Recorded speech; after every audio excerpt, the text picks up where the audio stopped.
Bon midi à tous, bienvenue à votre rendez-vous avec le psy. Aujourd'hui, notre sujet du jour, la violence psychologique. Je suis accompagnée de Paul Simard, psychologue. Bon midi, Paul. Bon midi. Très heureuse de te retrouver. Merci. Ce midi, on va parler, oui, de la violence psychologique avec Paul. Si vous avez des commentaires, si vous avez besoin d'informations, on vous invite à communiquer avec nous au 88 681 6009. C'est confidentiel aussi. Vous pouvez aussi nous envoyer des messages via notre page à l'agenda de Dominique ou encore la page Facebook de Paul Simard, psychologue. Il l'a partagé. Alors, on vous invite à communiquer avec nous. Dans un deuxième temps, nous aurons une dame à qui nous parlerons au téléphone qui va nous faire un témoignage de ce qu'elle a vécu avec son ex-conjoint et le père de ses enfants, mais surtout comment elle vit au quotidien, comment elle vit ses blessures au quotidien, parce que les blessures, on en reparlera après la pause, Paul, mais les blessures, ça reste là. C'est, la violence psychologique est pire que la violence physique. Les cicatrices qui marquent profondément à l'intérieur de soi. Absolument. Donc, demeurez avec nous tout de suite après cette courte pause. On discute de la violence psychologique.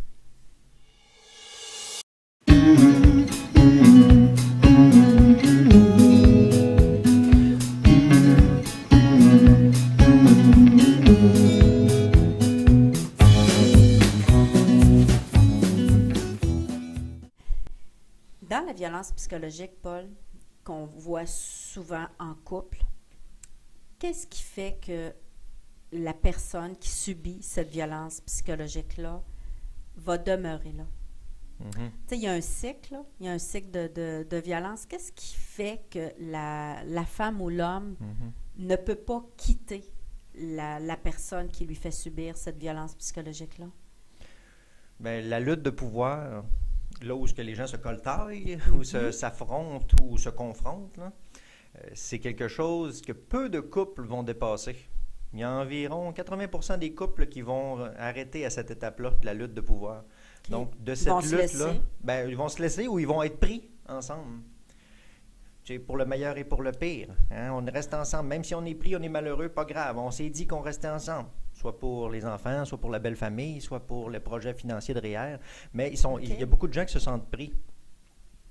Et de cette panique-là, de se sentir pris, bien, peut émerger toutes sortes de réactions brusques, peut violenter l'autre personne, justement parce qu'ils se sentent pris. En thérapie de couple, j'essaie d'exprimer aux gens ça avec une image, une analogie. Je dis, lorsqu'un ours a une patte arrachée, c'est pas le temps d'aller essayer de le consoler en le caressant. C'est le temps de le laisser tranquille pour qu'il puisse licher sa plaie puis se guérir lui-même, puis, s'il va survivre. Mais c'est très dangereux d'essayer d'être dans l'intimité avec une personne qui souffre beaucoup. Puis, selon toi, est-ce qu'il y a un type de personne qui attire plus ce genre de manipulateur-là? Est-ce qu'on peut utiliser le mot manipulateur pour les personnes qui font subir de la violence psychologique à leurs proches? Bien, peut-être. Ça peut être une des options, mais il faut comprendre qu'à la racine, lorsque ça dérape, l'agressivité, pour devenir de la violence, c'est souvent relié avec des enjeux d'immaturité affective. Okay.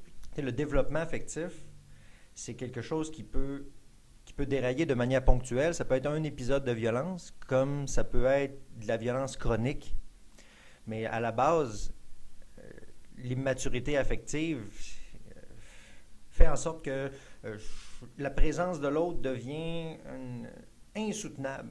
La différence de l'autre, c'est quelque chose que je veux éteindre, qui me confronte trop ou qui m'affronte, justement, qui me défonce. Qui me défonce. Bon.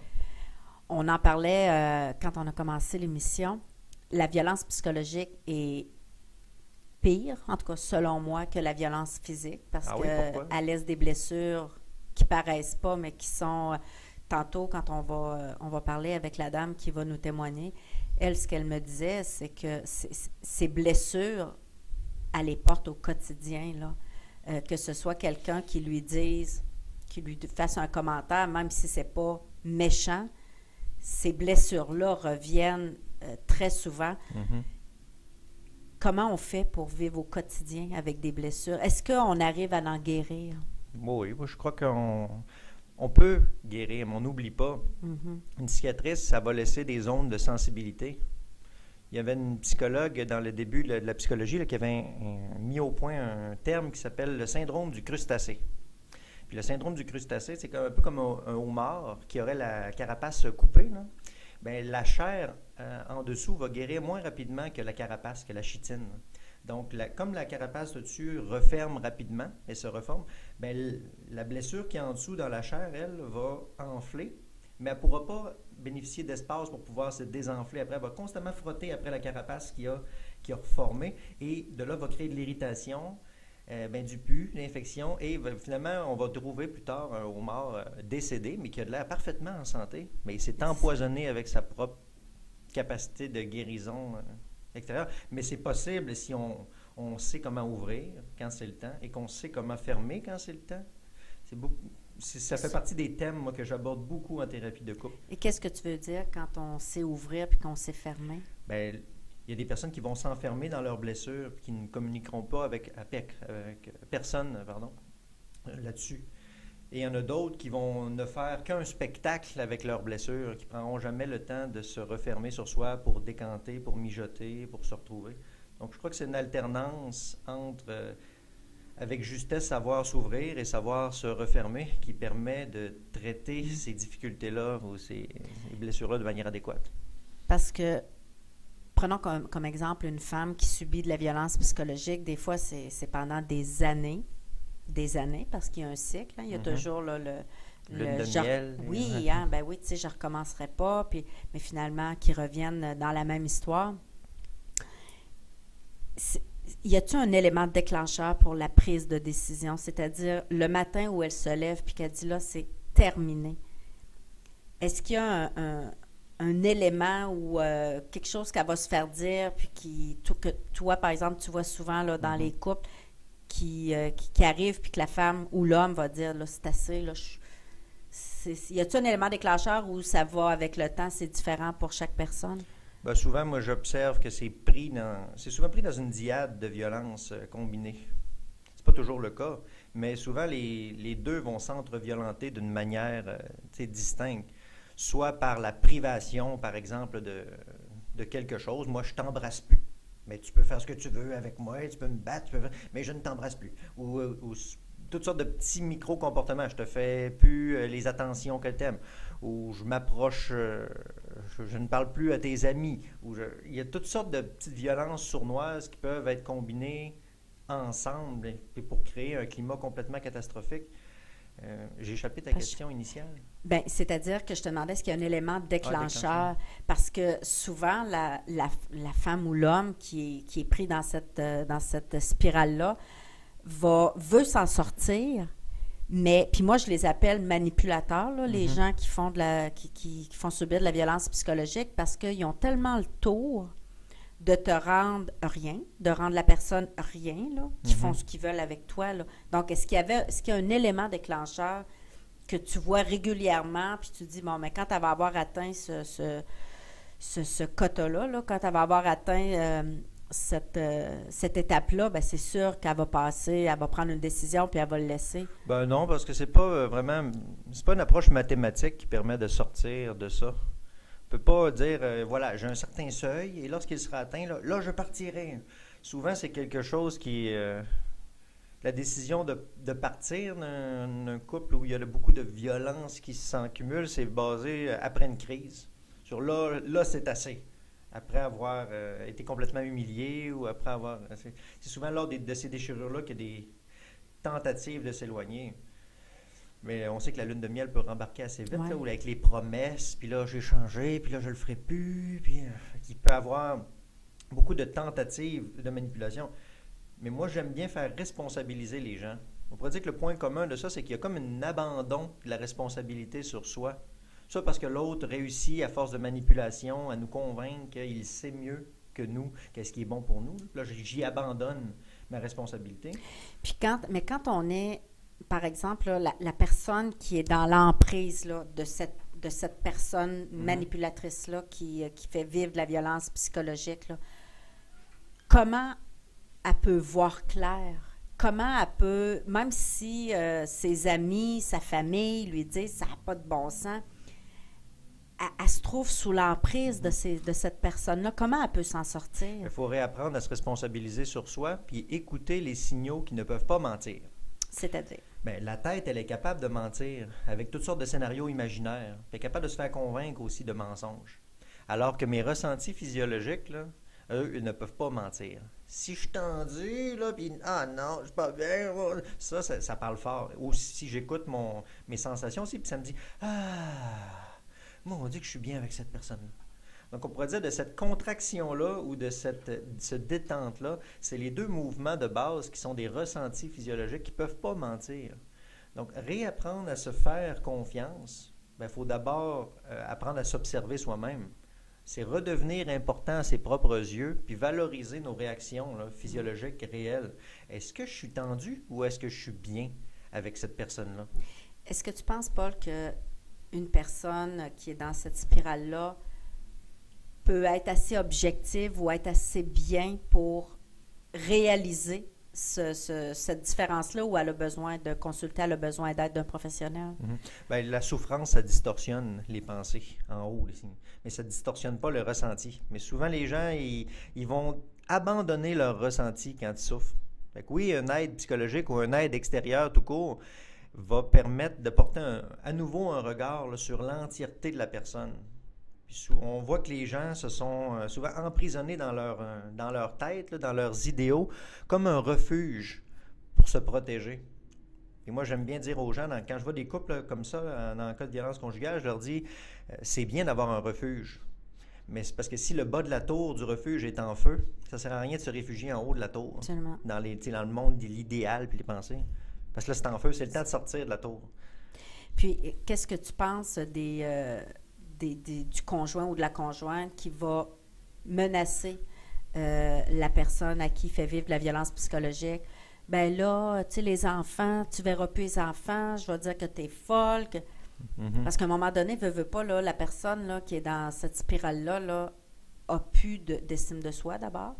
Hein, les étapes sont assez faciles à comprendre. Là. Tu parles de la lune de miel, puis c'est pas long qu'on revient que le naturel reprend ses...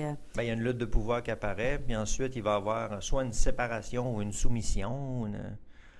Parce que c'est pas rare hein, que, par exemple, la femme va porter plainte à la police, et là, qu'est-ce qui se passe? Je le sais pas, mais soit qu'elle retire sa plainte ou qu'elle revient à la maison. Ben, c'est parce que souvent, ils veulent simplement faire arrêter la violence. Ils ne veulent pas forcément punir le conjoint. Ah, c'est intéressant, ça. Ils veulent pas, mais c'est ça que les gens ne comprennent peu, c'est qu'ils veulent simplement faire arrêter la violence. Mais la police, elle est là pour faire respecter la loi. Fait qu'elle elle va mettre en place des mesures légales qui vont amener à une sanction judiciaire sur un comportement illégal. Mais les personnes, c'est pas ça qu'ils veulent. Ils veulent simplement que la violence arrête. Mais qu'est-ce qui fait que des personnes ont besoin on en parlait un petit peu tantôt avec ton cas dans le stationnement, mais qu'est-ce qui fait qu'un être humain est capable de faire vivre ces méchancetés-là, cette violence-là à un conjoint, à une conjointe? Bien, c'est l'intimité, là, ça rapproche tout. Ça rapproche le beau et les blessures. Et de cette intimité-là, si je n'ai pas travaillé sur moi-même, si je ne me connais pas, si je ne suis pas responsable de moi-même, et c'est bien sûr que je vais faire souffrir la personne qui est le plus proche de moi. Souvent, c'est le conjoint, les enfants, la famille, les collègues de travail, puis là, tout le monde qui est proche de soi. Quand on souffre, c'est comme si on était en feu. Puis là, je vais mettre ma main sur les personnes à côté de moi, bien, je vais faire souffrir, puis ils vont être en feu eux aussi. Mais c'est dur le développement affectif. C'est pas tout le monde qui vont réussir à devenir autonome sur eux-mêmes, puis à se prendre en main, puis à être responsable de leurs réactions émotionnelles. Être fonctionnel dans nos comportements, dans nos gestes, autour, c'est beaucoup plus facile si on le compare à être en maîtrise de soi. Est-ce que ces personnes-là qui font subir de la violence psychologique à leurs conjoints, est-ce qu'ils peuvent reproduire à chaque fois qu'ils sont en couple, reproduire ce même pattern-là ou ils peuvent se guérir ou en tout cas du moins aller chercher de l'aide pour éviter que ça se reproduise. Oui. Moi, je crois que le développement affectif, c'est pour tout le monde, là. C'est pas plus dur pour une victime d'apprendre à se responsabiliser et de ne plus tolérer des indices là, qui envoient vers de la violence psychologique. Comme c'est pas plus dur pour une personne qui est agresseur d'apprendre à se maîtriser elle-même. Absolument. Moi, j'ai plus de gens dans mon bureau, de personnes qui sont On a un des profils appel, d'agresseurs. Paul, excuse-moi, probablement que c'est notre... Oui, bonjour. Bonjour, j'appelle. Vous appelez pour notre sujet. Vous êtes la dame qui va témoigner? Oui, Oui, bien, d'abord, merci beaucoup de le faire. C'est très, très apprécié. Alors, vous avez vécu de la violence psychologique avec votre ex-conjoint et le père de vos enfants. effectivement, mon ex-conjoint, le père de mes enfants, était violent psychologiquement avec moi. Ça a duré un bon 5 ans avant que je puisse me sortir de tout ça. Et quel a été l'élément déclencheur? Qu'est-ce qui a fait qu'un matin, vous vous êtes dit, c'est assez? En fait, c'était pas un matin, c'était après une engueulade qui avait eu lieu la veille. J'avais couché chez une amie. Je suis arrivée chez moi, c'est lui qui avait les enfants à ce moment-là avec lui. Puis, il a menacé de faire du mal à mes enfants. Donc, j'ai appelé mon ami, puis je lui ai demandé de venir me chercher pour qu'on aille au poste de police porter plainte. Là. Puis, est-ce que vous avez réellement porté plainte? Oui, j'ai réellement porté plainte une première fois au mois de janvier. Ça a été un long processus. Suite à la plainte, il y avait un interdit de contact avec moi. Donc, j'ai été dans un foyer pour les femmes battues. OK. Ensuite de ça, dans les foyers de femmes battues, là, j'avais quand même une grosse pression dans le sens que je pouvais rester là seulement un mois. Je devais me retourner de bord, comme on dit. À ce moment-là, monsieur avait un interdit de contact avec moi, mais pas avec ses enfants. Donc, il avait le droit de voir ses enfants, mais en présence d'une personne tierce. OK. Donc, l'échange devait se faire là, chez la personne sans qu'on puisse s'entrevoir. Comme toute femme battue, je crois, j'ai vraiment flanché. Je suis retournée voir l'avocat. J'ai demandé de retirer ma plainte. Qu'est-ce qui fait que vous êtes allé? Est-ce que votre ex-conjoint vous menaçait? Non, mais j'avais peur des représailles de ce que ça pouvait avoir comme impact envers mes enfants, dans le sens que je savais que c'était un homme qui voulait voyager avec ses enfants, qui voulait voir du pays avec eux. Et puis, moi, je voulais pas enlever cette chance-là à mes enfants de pouvoir faire des activités avec leur père, puisque si je conservais ma plainte, là, il allait avoir un dossier criminel, bien entendu. Donc, c'est un peu ce que Paul disait tantôt, c'est que c'était pas de punir le père de vos enfants, mais c'était d'arrêter d'être violenté que vous souhaitiez.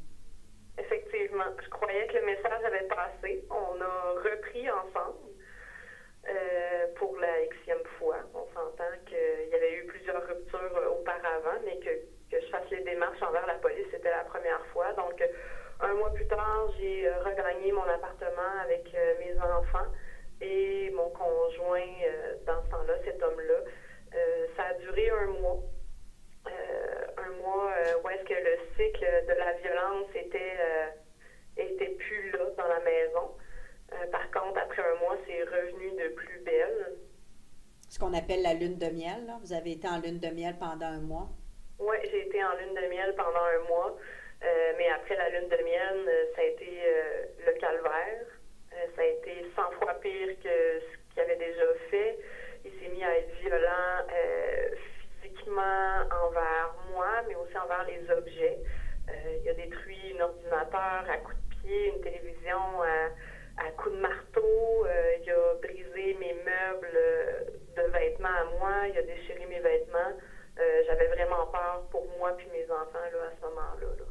Paul, si vous me permettez, madame, Paul, qu'est-ce qui fait que la réaction est encore pire après une lune de miel, puis voire même là, de la violence physique? Ben, c'est que les personnes n'ont pas intégré qu'est-ce qui se passe dans la période de lutte de pouvoir. Pour dépasser cette période-là de lutte de pouvoir, pour faire un retour en couple plus sain, il faut passer à un partage des pouvoirs. Mais la lune de miel, c'est une grande période d'idéalisation. Hein. Puis si la personne n'est pas capable de rembarquer à nouveau, parce que c'est inévitable, là, la lutte de pouvoir là, dans un couple, là, c'est un incubateur à conflit, un couple.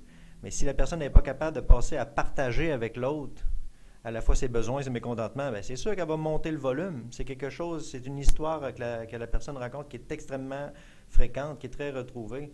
Des personnes, il va y avoir une escalade encore plus intense parce que le problème à la base n'est pas entendu, n'est pas solutionné. Puis vous, de votre côté, madame, lorsque ça s'est avéré là, d'être encore beaucoup plus violent, qu'est-ce que vous avez fait à ce moment-là? À ce moment-là, j'ai tenté de discuter avec ses parents à lui pour essayer de le faire raisonner.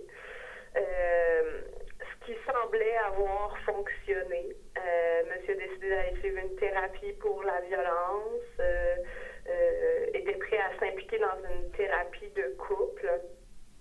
Par contre, le temps d'avoir des rendez-vous et tout, là, c'était devenu insupportable à la maison. J'ai décidé de quitter pour une deuxième fois là, mon domicile avec mes enfants, puis d'aller reporter plainte à nouveau.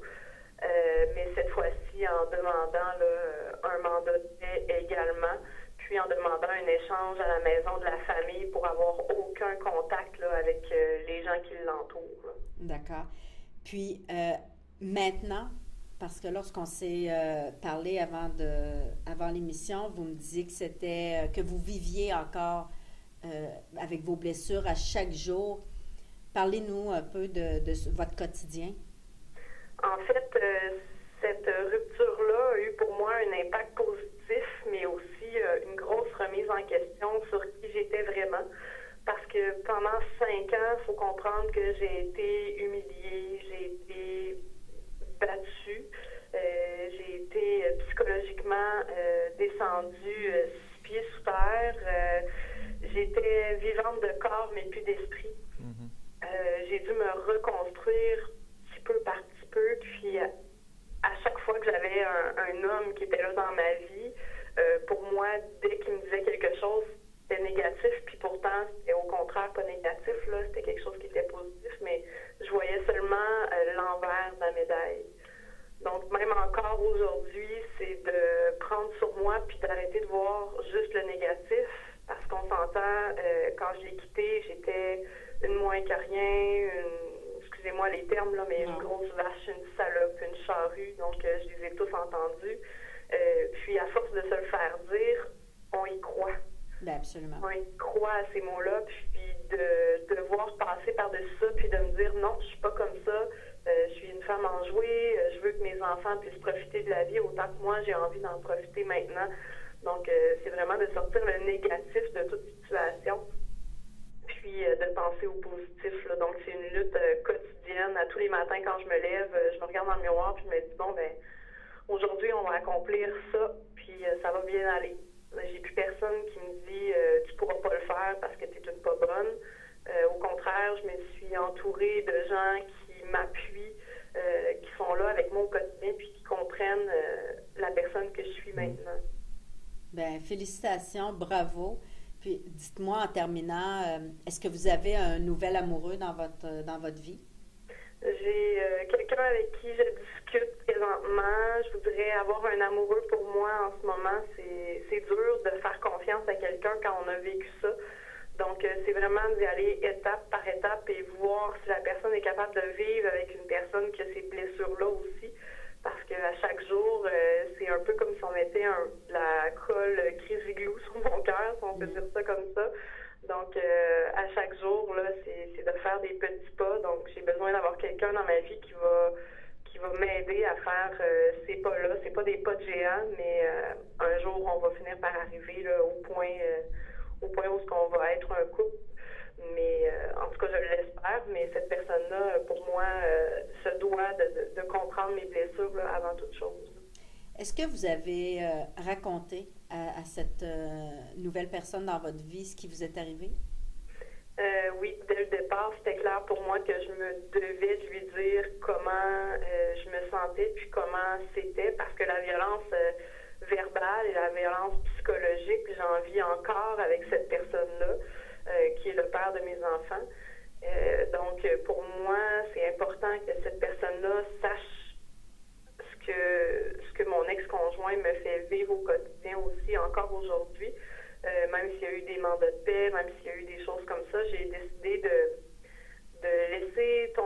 choisir mes batailles, en fait, puis de m'impliquer là, vraiment à ce qui compte pour moi plutôt que d'aller dans le négatif puis retourner en cours pour quelque chose qui, au final, va peut-être pénaliser mes enfants. Là.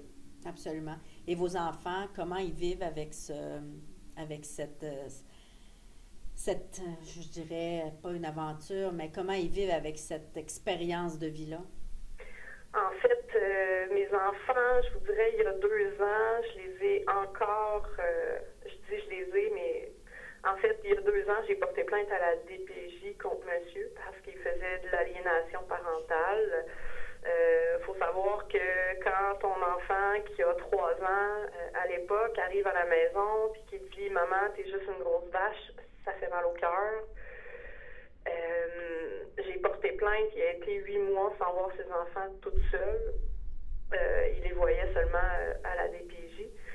Mais aujourd'hui, il les voit toutes seules. Donc, il n'y a plus de tierces personnes. Puis mes enfants sont pas contents d'aller chez leur papa. Ils ont hâte de revenir chez maman là, le dimanche. Là. Donc, c'est sûr que pour moi, la fin de semaine, où est-ce qu'ils sont chez leur père, ça peut paraître égoïste, mais j'en ai besoin pour moi, pour ma personne à moi, pour refaire le plein d'énergie. Parce que j'ai un petit garçon qui est très, très énergique, qui est avec un TDAH et puis un trouble d'opposition sévère. Donc, je me dois là, d'avoir un moment pour moi. Donc, j'imagine que lorsque mes enfants seront assez vieux, vont décider de ne plus aller chez leur père. Là. Est-ce que tu vois, Paul, des cas comme ça avec des enfants où les enfants refusent à un certain âge, lorsqu'ils ont le droit de décider, qu'ils refusent de voir un parent? Oui, l'exemple que vous présentez, madame, c'est très fréquemment observé aussi en thérapie. Les enfants, eux, lorsqu'ils sont soumis à de l'aliénation parentale, quand les parents parlent en mal de l'autre parent, ils ne savent pas comment se développer avec ça. Ils vont essayer d'être une éponge puis d'absorber. Fait qu'ils vont attaquer toujours le parent qui aime le plus. Ça, c'est quelque chose qu'on observe aussi, parce qu'ils ne vont pas dire des mots durs aux parents avec lesquels ils sont moins reliés, parce que la relation est déjà fragile. Fait qu'on voit, dans les cas d'aliénation parentale, c'est souvent le parent qui est le plus proche émotivement, le plus sensible des enfants, qui reçoit toute la charge affective des enfants. C'est ça, parce que l'enfant, il n'est pas capable de se construire par lui-même. Fait qu'il va essayer de chercher un repère, une limite saine à quelque part. Puis, donc, c'est très fréquent là, qu'on voit ça. Bien, merci beaucoup, madame, pour votre témoignage. Je suis persuadée que votre témoignage va aider d'autres femmes, d'autres hommes qui vivent ce que vous avez vécu à voir la lumière au bout du tunnel. Puis, je vous félicite. Puis, écoutez, je continuez à prendre soin de vous. C'est ce qui est le plus important si vous voulez ensuite prendre soin de vos enfants. Merci beaucoup. Merci pour votre témoignage. Au revoir. C'est assez, oui, vas-y, Paul. Les blessures affectives, moi, je trouve que c'est des choses qui se réparent en relation aussi. Donc, que cette personne-là soit dans une nouvelle relation ou débute une nouvelle relation avec quelqu'un, moi, je trouve que c'est un excellent exemple de piste de réparation. Parce qu'il y a certaines approches, on pourrait dire en théorie, qui disent, sois seul, répare-toi par toi-même et ensuite, tu pourras te retourner. Mais si on faisait ça, ça ferait que tout le monde serait seul parce qu'on est tous blessés à quelque part. Puis, dans le fond, c'est ça, c'est que les gens souvent vont avoir tendance à dire, commence par apprivoiser ta solitude, commence à te connaître, puis à savoir ce que tu veux pas, mais en même temps, mais c'est quand tu ça peux finit. pas. C'est ça, exactement. Il faut faire des tests. Puis ces tests-là, on les fait en relation, en étant imparfait, en rencontrant une autre personne aussi imparfaite. Et c'est là que va pouvoir se développer la maturité affective. C'est dans la capacité de dire, oui, je suis un être qui est imparfait, puis c'est correct, je vais travailler là-dessus. Puis l'autre aussi, donc, est imparfait. Et lui aussi, il va travailler sur lui. Là. Puis ensemble, on va pouvoir tisser des liens mais qui vont être foncièrement imparfaits. Absolument. Parce que les couples heureux ne sont pas expliqués par la capacité de gérer, de résoudre les conflits, sont expliqués par la capacité de gérer justement les conflits. Est-ce qu'à un moment donné, Paul, parce que je veux qu'on parle de ton groupe d'aide, puis parce que tu me disais qu'il y avait il y avait beaucoup de fausses croyances, mais juste avant, est-ce que tu vois dans un couple, par exemple, un des conjoints qui aimerait consulter, qui aimerait aller en thérapie, mais pour l'autre, par exemple, qui a subi la violence psychologique, elle, là, cette personne-là, c'est comme un rideau qui est tombé. Il n'y a aucune possibilité d'ouverture pour de la thérapie. C'est terminé. Est-ce que tu vois des couples comme ça? Ben, moi, on pourrait dire que je suis privilégié. Je vois beaucoup de gens qui veulent de l'aide. Étant donné que je suis en bureau privé, ben, les gens, c'est eux qui déboursent pour leur rencontre. Donc, ils ont forcément un intérêt manifeste envers s'améliorer, chercher de l'aide, et ils impliquent leurs ressources. Et l'obstacle principal que je vois à la thérapie de couple à consulter, c'est davantage une personne qui ne connaît pas c'est quoi le monde de l'aide. Qui va penser que c'est des charlatans, des psychologues, que leur seul objectif, c'est de pomper des 100 piastres. Mais c'est une méfiance envers l'inconnu. Absolument. Mais c'est justifié, cet inconnu. C'est quoi ça? Qu'est-ce qu'ils font, les psychologues? Ils font juste parler? on entend souvent ça, c'est vrai. Tu me disais qu'il y avait des fausses croyances. Qu'est-ce que tu voulais dire par là? Bien, c'est souvent au niveau de la source de la violence. Okay. Comme par exemple, le fait qu'il y ait beaucoup de femmes qui dénoncent la violence psychologique dans les recherches, ça ne veut pas dire forcément que c'est davantage les femmes qui sont victimes de violences. Il y a moi, je suis impliqué beaucoup dans des organismes pour hommes, et il y a beaucoup d'hommes qui sont victimes de violences, surtout psychologiques. Oui, absolument, je suis tout à fait d'accord. Mais qui ne vont pas dénoncer, ou lorsqu'ils dénoncent, vont pouvoir partager des choses comme le policier s'est mis à rire quand j'ai dit que j'étais victime de violence par ma femme. Et vous voyez qu'il y a beaucoup de préjugés là-dessus sur la source de la violence. Mais ça va ensemble, ça, toute l'espèce de triade maudite, là, il y a un bourreau, il y a un sauveur et il y a une victime. Bien, si l'homme peut devenir l'image du bourreau parce qu'il a poussé sa conjointe, bien, ça se peut très bien aussi que la conjointe ait été un bourreau pendant un certain temps avec du harcèlement, avec des pressions, avec l'intimidation, avec l'humiliation. Donc, absolument. Il y a d'ailleurs un organisme à cœur d'homme à Beauport, si ma mémoire est bonne, puis c'est ça, pour avoir discuté à un moment donné avec un des DG, c'est ce qu'il disait, là, c'est que c'est peu... les gens pensent que ça arrive juste aux femmes, mais il y a des hommes là, qui vivent, qui souffrent de violences psychologiques et physiques. Là. Ah oui. Il y a de plus en plus d'organismes pour hommes, d'ailleurs, qui vont soutenir cette cause-là. Tu parlais des groupes d'aide. Dans le fond, toi, tu offres des groupes d'aide, dans le fond, au lieu de venir en consultation, juste le couple. Puis, c'est-tu individuel aussi? Parle-moi donc un petit peu de ces groupes-là. Bien, dans le fond, moi, c'est des groupes de psychothérapie. Donc, les psychologues, lorsqu'on rencontre des personnes, soit en individuel ou en couple, on fait un exercice qui s'appelle la psychothérapie. On va aider la personne à se développer sa santé mentale. Sa santé relationnelle. Donc, et moi, la méthode que j'utilise quand je fais des groupes de thérapie, c'est une méthode dans l'action.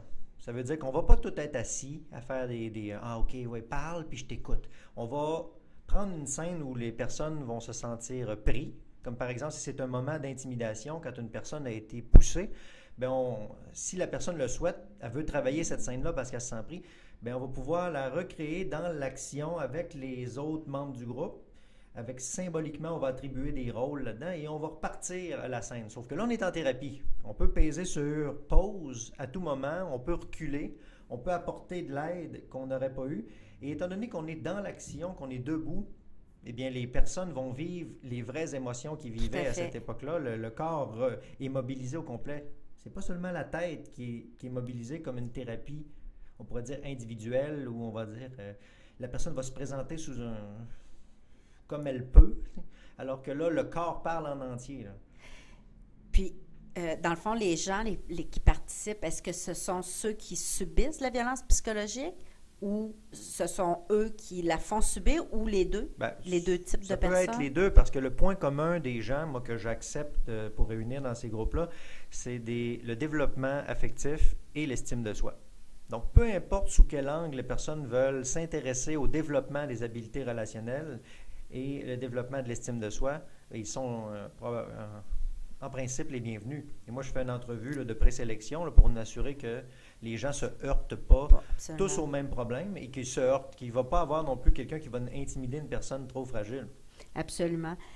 C'est très intéressant ce genre de mise en scène, là, si on peut dire. Je suis déjà allée dans un colloque et c'était uniquement pour les femmes. Okay. C'est les femmes d'affaires, c'est une journée annuelle. Et après souper, personne ne le savait, là. Aucune femme ne le savait. Il y a une femme qui s'assoit à côté de moi, puis là, son téléphone sonne, puis là, elle parle au téléphone, visiblement, elle parle à son conjoint, puis là, elle dit, ben écoute, je te l'avais dit, ça finissait vers 8 heures, puis ben oui, je suis là, voyons, qu'est-ce que tu penses? Et là, on l'entendait, là. Là, si tu t'en viens pas, puis tu sais, vraiment des menaces, et là, on se regardait, aucune femme a réagi. Aucune femme a dit, ben voyons, ça n'a pas de bon sens. Et là, elle raccroche. Quelques minutes plus tard, la conférence du soir, là, d'après souper, c'était la violence psychologique. Et c'était une mise en scène, c'était une comédienne qui vivait, dans le fond, ce que probablement plusieurs femmes vivaient au quotidien, qui était là. Les gens ont figé devant ça. Les gens ont figé. Paul, en terminant, comment on doit réagir si on est témoin d'une scène comme ça, où on est en compagnie d'une femme, d'un homme qui vit de la violence psychologique? Qu'est-ce qu'on peut faire? Mm-hmm. Bien, il faut d'abord se posséder soi-même. Écouter qu'est-ce que ça nous fait. Si on n'écoute pas la sensation intérieure là, que ça crispe, il y a quelque chose d'inadéquat qui se passe, bien, on ne pourra pas agir adéquatement. OK. Donc, fait que si ça nous fâche, là. Si ça nous fâche, on a tout intérêt à le mentionner, à parler de soi, dire là, je trouve que c'est inacceptable. Là, vous allez arrêter, Okay. Là, ça n'a pas de bon sens, cette affaire. Mais pour pouvoir parler avec autorité, il faut d'abord se posséder soi-même. Et c'est ce qui est difficile. Mais oui, l'autorité, c'est très sain. J'aimerais ça, avant qu'on conclue, quand tu dis se posséder soi-même, pour les gens qui nous écoutent, vraiment, là, dans des mots, là, très, très simples, là. Responsable. Responsable. C'est-à-dire qu'on s'auto-responsabilise. On s'observe. C'est l'étape numéro 1, s'observer. Qu'est-ce qui m'arrive? Étape numéro 2, se connaître. Ah oui, c'est vrai, je suis comme ça, moi. C'est ça que j'aime. Étape numéro 3, être bienveillant envers soi-même. Ça, c'est l'estime de soi. Sur ces mots, sur ces super bons mots, Paul, merci d'avoir été avec nous aujourd'hui. Bien, merci. Très intéressant. Merci aussi à la dame qui a témoigné. On a reçu d'ailleurs un message de Charlotte qui nous dit très bon thème d'émission. Merci Charlotte d'être avec nous. Alors, encore une fois, merci beaucoup Paul. La semaine prochaine, c'est un peu un thème qui suit notre thème d'aujourd'hui. C'est le harcèlement psychologique au travail. Je ne sais pas si tu traites des gens ou tu reçois des gens en entreprise, pas en entreprise, mais en cabinet, pour ce genre de Ben oui, c'est un sujet très connexe, le harcèlement, l'intimidation, oui, la violence psychologique. On le voit beaucoup en entreprise, c'est encore beaucoup, une fois de trop. Alors, la semaine prochaine, vendredi midi, soyez là, on discute de harcèlement psychologique au travail. Merci d'avoir été là, je vous souhaite de vivre une merveilleuse fin de semaine. Merci Paul, une belle fin de semaine à toi. Toi aussi.